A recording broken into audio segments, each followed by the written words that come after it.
தமிழ்நாட்டோட கலர் கருப்பு தான் மோஸ்ட்லி இந்தியாவிலே எடுத்துகிட்டு கருப்பாக தான் இருப்பாங்க. அதுக்கு நான் என்ன பண்ண முடியும்? உங்களுக்கு தேவையான கதாபாத்திரத்துக்கு நான் இல்லை. நான் அதெல்லாம் பெருசாக ஃபீல்லாம் பண்ண மாட்டேன். சரி, எனக்கு ஏற்றது வரும்ன்ட்டு வாய்ப்பு தேடி அலைஞ்சிக்கிட்டே தான் இருப்பேன். சினிமாவில் வந்து இந்த மாதிரிலாம் கேட்குறாங்க அப்படின்னு சொல்லி இல்லை, நீங்கள் யூடியூப் சேனல்லே எடுத்துக்கோங்களேன். நிறைய சேனல் எடுத்துக்கிட்டிங்கன்னா இவங்களுக்கு அவங்க கூட கான்டாக்ட், அவங்களுக்கு இவங்க கூட கான்டாக்டு, அவங்க இவங்க வீட்டு வாசல் வந்து நின்றாங்க, ரூம் தட்டினாங்க, அப்படிலாம் நிறைய போடுவாங்க. அது மோஸ்ட்லி வந்து உண்மையாக இருக்கலாம், வாய்ப்பே கிடையாதுன்னு தான் நான் நினைக்கிறேன். சினிமாங்கிறது எந்த மாதிரி உங்களுக்கு ஆசை வந்தது ஃபஸ்ட்டு? சினிமா அப்படிங்கிறது பார்த்தீங்கன்னா எனக்கு வந்து ஃபுல் என்டர்டெயின்மெண்ட்டாக தான் நான் பார்ப்பேன். சின்ன வயசாக இருக்கிறப்ப என்டர்டெயின்மெண்ட்டாக பார்த்தேன். அதுக்கப்புறமே ரியலைஸ் பண்ண ஆரம்பிச்சது என்னென்னா, சினிமாவில் என்ன சொல்கிறாங்களோ அதை வந்து இப்போ உள்ள இளைஞர்கள் எல்லாருமே ஃபாலோ பண்ணுறாங்க. ஒரு ஹீரோ வந்து சிகரெட் அடிச்சுட்டு இருந்தால் அதை வந்து நான் தியேட்டரில் தான் அப்போ வரைக்கும் நான் நடிச்சிட்டு இருந்தேன்னா, ஃபஸ்ட்டு தியேட்டர்லனா சத்தமாக பேசுவோம்ல, சொன்னப்போ டேரக்டர் வந்து மாற்றினாரு கொஞ்சம். வணக்கம் சித்ரா, நீங்கள் எந்த ஊர் ஆக்சுவலி? என்னோட சொந்த ஊர் வந்து தஞ்சாவூர். சினிமாங்கிறது எந்த மாதிரி உங்களுக்கு ஆசை வந்தது ஃபஸ்ட்டு? சினிமா அப்படிங்கிறது பார்த்தீங்கன்னா எனக்கு வந்து ஃபுல் என்டர்டெயின்மெண்ட்டாக தான் நான் பார்ப்பேன். சின்ன வயசாக இருக்கிறப்ப என்டர்டெயின்மெண்ட்டாக பார்த்தேன். அதுக்கப்புறமே ரியலைஸ் பண்ண ஆரம்பிச்சது என்னென்னா, சினிமாவில் என்ன சொல்கிறாங்களோ அதை வந்து இப்போ உள்ள இளைஞர்கள் எல்லாருமே ஃபாலோ பண்ணுறாங்க. ஒரு ஹீரோ வந்து சிகரெட் அடிச்சுட்டு இருந்தால் அதை வந்து ரோல் மாடலாக எடுத்து சிகரெட் அடிக்கிறவங்களும் இருக்கிறாங்க. ஹீரோ நல்லது பண்ணுறாங்க, ஓகே நம்மளோட தலைவர் நல்லது பண்ணுறாரு, நம்மளும் அதே மாதிரி இருக்கணும் அப்படிங்கிறவங்களும் இருக்கிறாங்க. சில பேர் இன்ஸ்பயர் ஆகி அந்த வில்லன் அப்படிலாம் கொள்கிறான், அதை நம்ம ரோல் மாடலாக எடுத்துக்கணும் அப்படிங்கிறவங்க இருக்கிறாங்க. இப்போ பார்த்தீங்கன்னா சினிமா வந்து இளைஞர்களை நல்ல வழியில் தான் கொண்டுட்டு போயிட்டுருக்கு அப்படின்னு நினைக்கிறேன். இப்போது நீங்கள் நடிக்கிறதுக்காக ஃபஸ்ட்டு இவங்களை பார்த்து தான் நான் நடிக்கணும் அப்படின்னு சொல்லிட்டு யாரை முதல் எடுத்துக்கிட்டீங்க? அந்த மாதிரிலாம் எனக்கு எந்த இன்ஸ்பிரேஷனும் வந்ததே இல்லை. யாருமே வந்தது இல்லையா? இல்லை, சின்ன வயசுலேருந்தே பார்த்தீங்கன்னா எனக்கு நடிப்புல எல்லாம் எனக்கு பெருசாக இன்ட்ரெஸ்ட் அதெல்லாம் எனக்கு கிடையவே கிடையாது. அசிஸ்டன்ட் டைரக்டராக ஒர்க் பண்ணணும் அப்படிங்கிறது மட்டும் ரொம்ப இதாக இருந்தது. அதுக்கப்புறமே நாட்கள் சில சென்னை வந்து ஒரு 5 வருஷம் ஆகுது. ஒரு ஜேர்னலிசம் ஜாயின் பண்ணி படிச்சுட்டு இருந்தேன். அப்போ திடீர்னு பார்த்தா ஓகே நம்ம நடித்தா என்ன அப்படிங்கிற மாதிரி ஒரு தியேட்டரில் ஜாயின் பண்ணி ஆக்டிங் கற்றுக்கிட்டேன். திருநிலைவாசிகள் தியேட்டரில் ஜாயின் பண்ணி அங்கே ஆக்டிங் கற்றுக்கிட்டு அப்புறம் ஆடிஷன்ஸ்லாம் அட்டன் பண்ணி ஃபஸ்ட்டு 1947 மூவி தான் நடித்தேன். பொன்குமார் சார் தான் ஃபஸ்ட்டு எனக்கு சான்ஸ் கொடுத்தாரு. அந்த படத்தில் சாங்கு ஒரு ஸ்மால் அப்பியரன்ஸ் இருக்கும். அதுக்கப்புறம் வந்து தங்கலான் படத்தில் செலக்ட் ஆனேன். ரஞ்சித் சார் வந்து சான்ஸ் கொடுத்தாரு. அதில் பார்த்தீங்கன்னா நிறைய ஸ்க்ரீன் ஸ்பேஸே எனக்கு இருந்துச்சு அந்த படத்தில். இப்போ நான் நடிக்கணும்னு முடிவு எடுத்து வந்ததுக்கப்புறம் நிறைய ரிஜெக்ஷன்ஸ் எனக்கு நிறைய இருந்தது. சொல்லப்போனால் ஏன்னா ஒரு டேரக்டரே சொல்லியிருக்காரு, இது என்ன மூஞ்சி நல்லாவே இல்லை அப்படின்லாம் சொல்லியிருக்காரு. அப்புறம் என்ன சொல்லியிருக்காங்கன்னா, கருப்பாக இருக்கீங்க, ஷார்ட்டாக இருக்கிறீங்க அப்படிலாம் சொல்லியிருக்கிறாங்க. அதெல்லாம் எனக்கு பெருசாலாம் வந்து இதெல்லாம் ஆகாது, என்ன அஃபெக்ட்லாம் எனக்கு பண்ணாது. அதுக்கு என்ன பண்ண முடியும்? ஓகே, தமிழ்நாட்டோட கலர் கருப்பு தான் மோஸ்ட்லி இந்தியாவிலே எடுத்துகிட்டு கருப்பாக தான் இருப்பாங்க. அதுக்கு நான் என்ன பண்ண முடியும்? உங்களுக்கு தேவையான கதாபாத்திரத்துக்கு நான் இல்லை. நான் அதெல்லாம் பெருசாக ஃபீல்லாம் பண்ண மாட்டேன். சரி, எனக்கு ஏற்றது வரும்ன்ட்டு வாய்ப்பு தேடி அலைஞ்சிக்கிட்டே தான் இருப்பேன். ஓகே, தங்களான் நடித்ததுக்கு அப்புறம் பார்த்தீங்கன்னா எனக்கு ஓரளவு எனக்கு சான்ஸ் கிடைக்க ஆரம்பித்தது. அப்புறம் PS மித்ரன் சாரோட இயக்கத்தில் சர்தார் 2ல் சின்ன வயசு எஸ். ஜே. சூர்யாவுக்கு அம்மாவாக நடிச்சிருக்கேன். அது எனக்கு ரொம்ப எனக்கு சந்தோஷமாக இருந்தது. ஸோ வந்து அதில் நல்ல ஒரு கேரக்டர் அந்த படத்தில் நிற்கிற மாதிரி இருக்கும். அப்போ இன்னும் கொஞ்சம் கான்ஃபிடென்ட் தான் எனக்கு வந்தது. இப்போது அம்மாவாக நடிக்க சொல்லியிருக்காங்க, ஆனால் நம்ம சின்ன பொண்ணு தானே, நம்மளை வந்து அம்மாவாக நடிக்க சொல்லிட்டாங்களே அப்படிங்கிற மாதிரி ஃபீல் பண்ணீங்களா? இல்லை பரவாயில்ல, இது நடிப்பு தானே, நம்ம எந்த ரோல் கொடுத்தாலும் பண்ணிடலாம் அப்படிங்கிற மாதிரி தான் நீங்கள் எடுத்துக்கிட்டீங்களா? இல்லை, அது எனக்கு அப்படியெல்லாம் கிடையாது. எனக்கு வந்து நான் நடித்தா நான் ஹீரோயினாக தான் நடிக்கணும் அந்த மாதிரிலாம் எனக்கு கிடையவே கிடையாது. நான் சொன்னேன்ல, எனக்கு சின்னதாக எனக்கு ஒரு கொடுத்தாலும் அதை நான் ரொம்ப பர்ஃபெக்டாக பண்ணணும். அது டேரக்டர் என்ன மாதிரி எதிர்பார்க்குறாங்களோ அந்த மாதிரி நடிப்பை கொடுக்கணும், அது மட்டும் தான் நான் எதிர்பார்ப்பேன். அம்மா கேரக்டர் அப்படிங்கிறது பார்த்தீங்கன்னா எனக்கு ரொம்ப பிடிச்சதான் நான் பண்ணேன். ஓகே ஓகே, எனக்கு அது ஓகே தான், நான் பர்ஃபார்ம் பண்ணுற அளவுக்கு எனக்கு இடம் இருந்துச்சு அந்த இடத்துல. அவங்களே உங்களை செலக்ட் பண்ணாங்களா, இல்லை கூட இருக்கிறவங்க செலக்ட் பண்ணி இந்த பொண்ணு நடிக்க வைக்கலாம் அப்படிங்கிற மாதிரி? இல்லை, நான் வந்து ஓப்பன் ஆடிஷன் தான் நான் போனேன். எனக்கு சினிமா சர்க்கிளில் வந்து எனக்கு பெருசாக அங்கே எனக்கு யாரையும் தெரியாது. இப்போ தியேட்டர் டீம்லேருந்து என்னை வந்து 1947 படத்துக்கு வந்து அங்கே ஆடிஷன் போகுது பாருங்க அப்படின்னாங்க. டேரக்டரோட ஃப்ரெண்டு ஒருத்தர் என்னோட தியேட்டரில் உள்ள ஒரு கோ ஆக்டர், அவங்க சொல்லி நான் போய் பார்த்தேன். ஆடிஷன் வச்சு தான் எடுத்தாங்க. அதே மாதிரி தங்கலான் படத்துக்குமே வந்து அதே தான். ஓகே. தெரிஞ்ச அண்ணாலாம் சொன்னாங்க.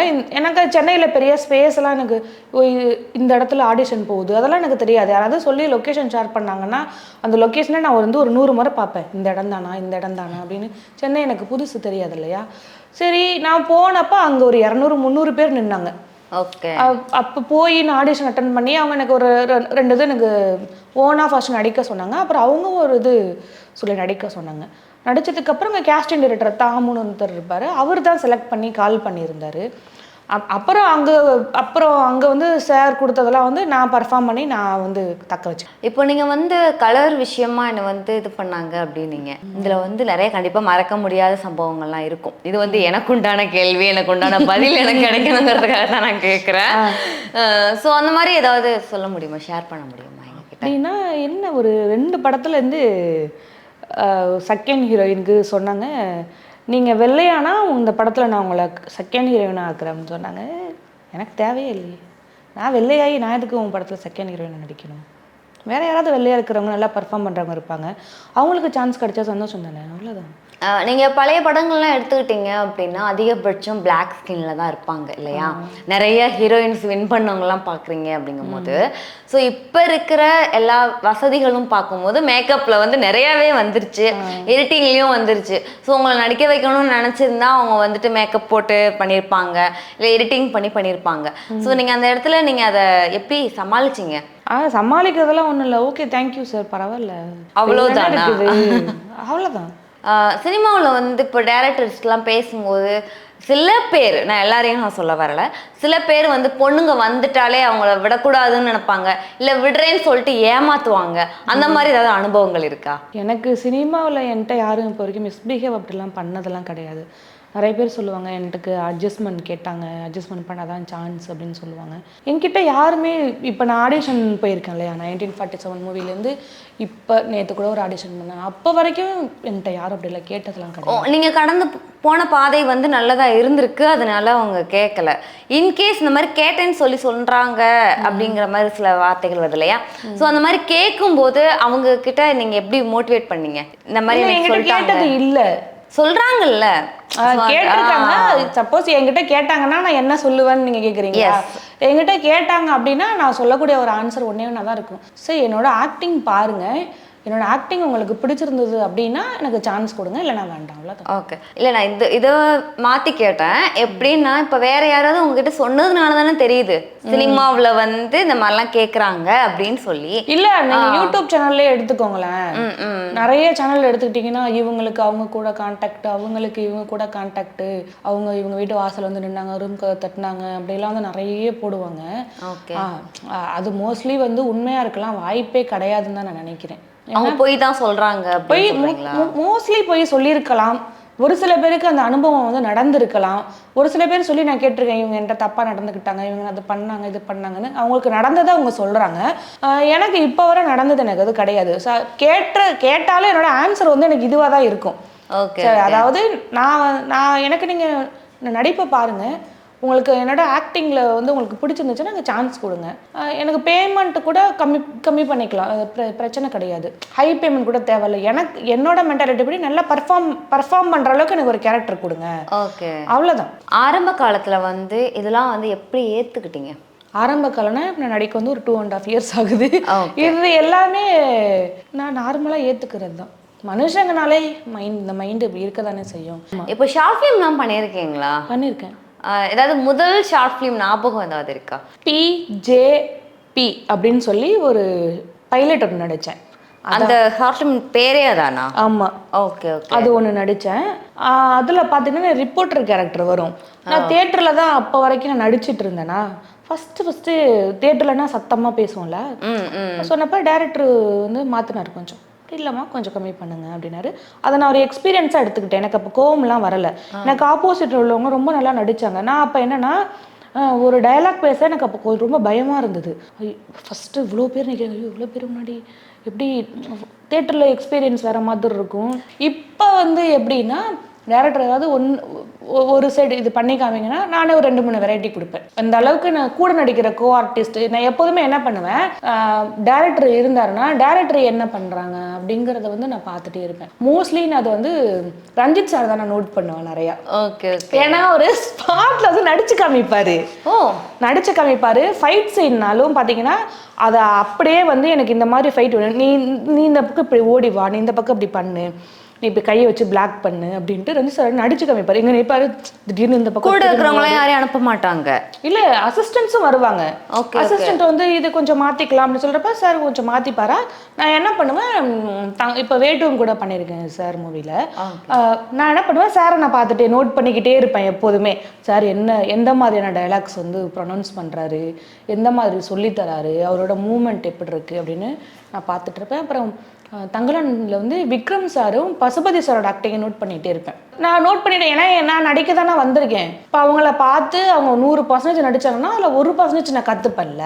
கரெக்ட். லைவாக ஒரு ஃபீல்டில் போய் நான் கற்றுருக்குறேன்ல. அதனால நான் யார் வந்து என் முன்னாடி பர்ஃபார்ம் பண்ணாலும் ஒரு ஃபைட் பண்ணாலும் நான் அவங்க என்ன பண்ணுறாங்க அப்படின்னு பார்த்துட்டு அது மூலமாக ஓகே நெக்ஸ்ட்டு நமக்கு இது ஒன்று கொடுத்தாங்கன்னா நம்ம எப்படி பண்ணலான்னு மைண்டில் பண்ணிப்பேன். அந்த மாதிரி லேர்ன் பண்ணதில் இந்த ஒரு விஷயம் தான் என்னை நிறைய மாற்றிருக்கு என் லைஃப்பில் அப்படிங்கிற மாதிரி ஏதாவது லேர்ன் பண்ணியிருக்கீங்களா? லேர்ன் பண்ணதில் நிறைய மாற்றிருக்கு அப்படின்னா, பசுபதி சார் வந்து அந்த சமஸ்கிருதம் தங்கலான் படத்தில் சமஸ்கிருதம் சொல்லிட்டு அதை அப்படியே வந்து அந்த ஒரே டேக்லேயே முடிச்சாரு. ரொம்ப ஆச்சரியமா இருந்துச்சு, எப்படா இவர் இப்படிலாம் முடிச்சிட்டாரு அப்படின்ட்டு. அது ஒரு மாதிரி சாமி கும்பிட்டு சுற்றி வருவார், லைட்டாக சிரிச்சுக்கிட்டே நக்கலாக பேசுகிற மாதிரியும் அவர் பண்ணுவார். திடீர்னு பார்த்தா கோவப்படுவார், அது ஒன்று. அப்புறம் விக்ரம் சார் அந்த ஒரு கம்பெல்லாம் எடுத்துகிட்டு ஒரு மாதிரி இப்படி நடந்து வருவார்.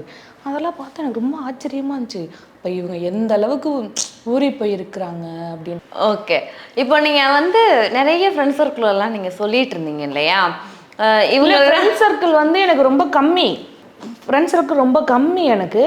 மற்றபடி நான் வந்து எல்லாருக்கிட்டையுமே ஃப்ரெண்ட்லியாக சகஜமாக நான் பேசுவேன். எல்லாருமே வந்து ஃப்ரெண்டா அப்படின்னு பார்த்தா ஃப்ரெண்டால யாரையும் ஏற்றுக்கவே முடியாது. எல்லாருமே பார்த்தீங்கன்னா நமக்கு வந்து ஒர்க்கிங் பார்ட்னராக வருவாங்க, கோஆக்டராக வருவாங்க. எனக்கு ஃப்ரெண்ட்ஸ் அப்படின்னா எனக்கு என் ஸ்கூல் காலேஜ் படித்தவங்க இருக்காங்க இல்லையா, ஸ்டில் அவங்க தான் எனக்கு ஃப்ரெண்ட்ஸு. மற்ற எல்லாத்தையுமே ஃப்ரெண்ட்லியாக பேசுவேன், பழகுவேன். ஆனால் அந்த ஒரு இடத்த வந்து திருமணம் பண்ண முடியாது. ஏன்னா நம்ம பிறந்ததுலேருந்தே அவங்க கூட இருந்துட்டோம். நான் என்ன யோசிக்கிறேன், பார்வையிலே நான் வந்து என்ன சொல்கிறேங்கிறது கொண்டு அவங்களுக்கு தெரியும் இல்லையா. அந்த அளவுக்கு ஒரு வைப்ரேஷன் வந்து இவங்க கூட இருக்காது. பட் யாருக்கிட்டையும் பகச்சிக்கிறது கிடையாது, சண்டை போடுறது கிடையாது. பிடிக்கலைன்னா வந்து ஸ்ட்ரைட்டாக இது எனக்கு பிடிக்கல அப்படின்ட்டு அவங்களும் சொல்லுவாங்க, நானும் சொல்லுவாங்க. ஒரு அண்டர்ஸ்டாண்டிங் லெவலில் ஒரு புரிதலோட தான் வந்து எல்லா சண்டையெல்லாம் போடுறது இல்லை. பிடிக்கலன்னு சொன்னால் அதை ஏற்றுக்கிறது. அதே மாதிரி எனக்கு இது பிடிக்கல அப்படின்னா ஸ்ட்ரைட்டாக சொல்லிடுறது நல்லது. அதை மனசுலேயே வச்சுக்கிட்டு அதை ஒரு பெரிய லெவலில் கொண்டு போய் அது பெரிய பகையாவே வேணாம். அது எதுக்கு அது பெரிய பாமாக வெடிச்சுக்கிட்டு நம்ம ஸ்ட்ரைட்டாக சொல்லிடணும், அவ்வளோதான். அந்த டைம் வேஸ்ட் பண்ணுறதே கிடையாது. நான் ரொம்ப ஃபீல் பண்ணுவேன்னா ஒரு உறவு நம்மளை விட்டு பிரியும் போது நான் ரொம்ப ஃபீல் பண்ணுவேன். ஓகே. எங்கள் அப்பா இறந்தாரு. அப்பா அதே நான் இப்போ வரை நான் ஃபீல் பண்ணிட்டு தான் இருக்கேன். அப்புறம் எங்கள் பெரியம்மா பையன் ஒருத்தங்க இறந்தாங்க, அது இப்போ வரை ஃபீல் பண்ணிட்டு இருக்கேன். எங்கள் அப்பா ஏன்னா நீங்கள் சொல்லும்போது உங்களோட வழியில் நிறைய பேர் பார்த்துட்டு இருப்பாங்க, அவங்களுக்கு ஒரு ஆறுதலாக இருக்கும், கட்டாயமாக ஆறுதலாக இருக்கும். ஏன்னா எங்கள் அப்பா இருந்தால் நல்லா இருந்திருக்கும்னு நினச்சிருக்கேன்.